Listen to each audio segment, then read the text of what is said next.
افلا ينظرون الى الابل کیف خلقت، اے انسان کیا تو نے کبھی غور سے دیکھا کہ ہم نے اونٹ کو کس طرح تخلیق کیا ہے؟ ہائے ہائے ہائے، سر زمین و آسمان کی ساری مخلوقات مل کے، سارے بزرگ فرشتے مل کے ایک اونٹ نہیں بنا سکتے۔ اونٹ تو بہت بڑی بات ہے، اونٹ کی ایک کوہان نہیں بنا سکتے، اس کے جگر کے اندر اللہ نے جو کیپیسٹی رکھی ہے وہ نہیں۔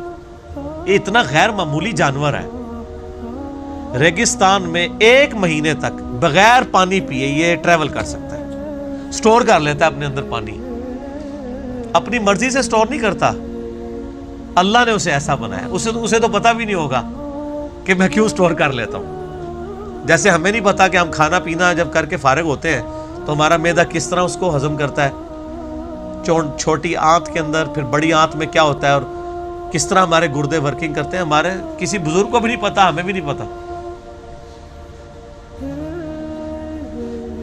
تو اس جانور کی مثال دی جس پہ پوری عرب کی اکانومی ڈیپینڈنٹ تھی، کیونکہ عرب میں اگتا تو کچھ بھی نہیں تھا، تجارت ہی کیا کرتے تھے، جو وہاں پہ کچھ چیزیں تھی وہ لے کے، کھجوریں لے کے چلے جایا کرتے تھے اور چیزیں، اور اس کے بس باقی لوگوں سے غلہ لیتے تھے، بارٹر سسٹم چل رہا تھا۔ تو ان کا سفر ریگستان میں ہی ہوتا تھا شام کی طرف۔ اب اونٹ کے اوپر اگر پانی سٹور کریں وہ بہت زیادہ، اتنا کہ جو اونٹ کو بھی پلایا جائے اور خود بھی پیا جائے، پھر تو وہ سفر کر بیٹھے۔ اپنی سٹوریج کا اونٹ پہ رکھتے تھے اور اونٹ خود اپنے اندر سٹور کر لیتا ہے۔ تو اللہ نے کہا اس اونٹ کو دیکھا کیسا بنایا، تمہارے گھوڑے فیل ہیں، ریگستان میں چل نہیں سکتے، اور اونٹ کے پاؤں ایسے بنایا کہ جو ریگستان میں چلتا ہے، اور ساری وہ گرم لو برداشت کرتا ہے، اس کے باوجود اتنا طاقتور ہے کہ اس پہ تم بیٹھتے ہو، ٹریول کرتے ہو۔ پھر اس کی کوہان ایسی رکھی ہے کہ اس کے اوپر تم یعنی وہ مینیجبل فارم میں اس کے اوپر کرسی وغیرہ زین رکھ سکتے ہو۔ تو اس کے اوپر اللہ نے ان کو ایمفسائز کروایا کہ اس کو کبھی دیکھو یہ خود نہیں بنا، اس کو بنایا ہے کسی نے۔ وَإِلَى السَّمَاءِ كَيْفَ رُفِعَتْ، اور آسمان کی طرف دیکھو کیسا بلند کیا اسے بلند کرنے والے نے۔ وَإِلَى الْجِبَالِ كَيْفَ نُصِبَتْ، اور دیکھو پہاڑوں کو کیسا اللہ نے ان کو گاڑ دیا، کیسا کھڑا کیا انہیں۔ یہ ناصبی کا لفظ بھی اسی سے نکلا ہے، وہ بھی سیدنا علی کے مقابلے پہ کھڑے ہوئے ہیں۔ وَإِلَى الْأَرْضِ كَيْفَ سُطِحَتْ، اور زمین کو دیکھو کیسا بچھونا بنایا۔ یہ 4 آبزرویشنز ہیں جو عرب کے لوگ کرتے تھے۔ یعنی اب ایک بندہ آپ امیجن کریں ریگستان میں سفر کر رہا ہے، اسے کیا نظر آئے گا؟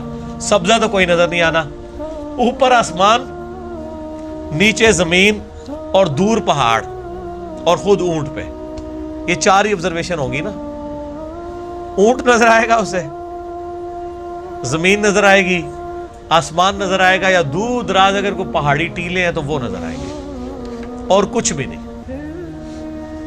تو یہ ساری کی ساری چیزیں دیکھو اور اس سے اللہ تک پہنچو۔ اسی کو کہا گیا التذکیر بآلاء اللہ، الفوز الکبیر فی اصول تفسیر میں شاہ ولی اللہ دہلوی نے، کہ قرآن کی آیات کی انہوں نے جو کیٹیگریز بیان کی ہیں ان میں سے ایک کیٹیگری یہ بھی ہے کہ فزیکل فینامنا آف نیچر سے آپ اس رزلٹ پہ پہنچیں گے کہ God is the only explanation of all the physical phenomena in this universe. خدا کے علاوہ کوئی وضاحت نہیں ہو سکتی یہ تمام قدرت کے مظاہر کی۔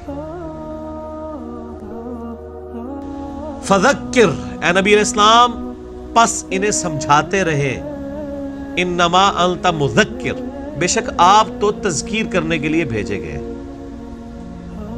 آپ کا کام کیا ہے؟ لوگوں کو سمجھانا، لوگوں تک حق بات پہنچانا، ان کو منوانا آپ کا کام نہیں ہے۔ یعنی جو تلے ہوئے ہیں گمراہی پہ آپ ان کو سمجھائیں گے۔ جن کی پرائمری رسپانسبلٹی تھی اللہ نے ان کو بھی منع کیا ہے کہ آپ نے زبردستی نہیں سمجھانا ان کو، صرف بات پہنچانی ہے، مانتے ہیں مانے، نہیں مانتے جائیں دوزخ میں۔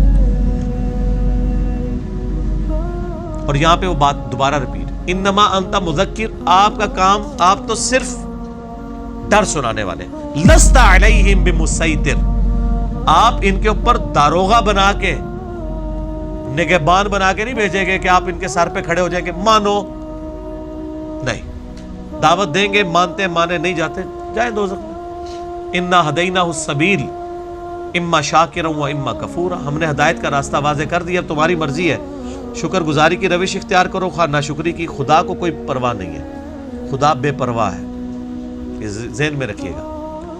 مجھے اللہ تعالیٰ کی جس صفت سے ڈر لگتا ہے نا، وہ اس کی غنی ہونے کی صفت ہے. جب اس کو پرواہ ہی نہیں ہے تو سر پھر آپ جو مرضی کریں،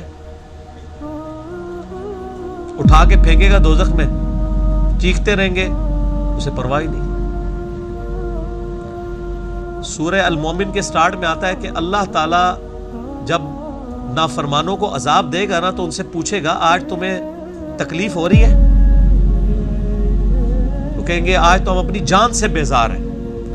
تو اللہ فرمائے گا اس سے زیادہ مجھے تم سے بیزارگی ہوتی تھی جب دنیا میں تمہیں اللہ کی طرف بلایا جاتا تھا اور تم روگردانی کرتے تھے. اسی کو ہم پنجابی میں کہتے ہیں نا، ہن پتہ لگا بچو جی. بچے آپس میں جب کرتے ہیں اور اللہ تعالیٰ بے نیاز ہے، اسے پرواہ کسی کی نہیں ہے، لیکن اپنے نافرمانوں کے بارے میں وہ اتنا سٹرکٹ ہے کہ وہ کہہ رہے ہیں کہ اب پتہ چلا. ہمیں بتایا کہ نہیں اللہ کو کون سی نمازیں چاہیے، اللہ ہماری نمازوں پہ ہے، فرشتے تھوڑے ہیں، وہ بڑا غفور رحیم ہے، اور آدھی بات بتاتے ہیں. جبکہ قرآن میں سورۃ الحجر میں ہے اے نبی الاسلام میرے بندوں کو خبر دے دو کہ بے شک میں معاف کرنے والا مہربان ہوں، لیکن میرا عذاب بھی بڑا سخت ہے.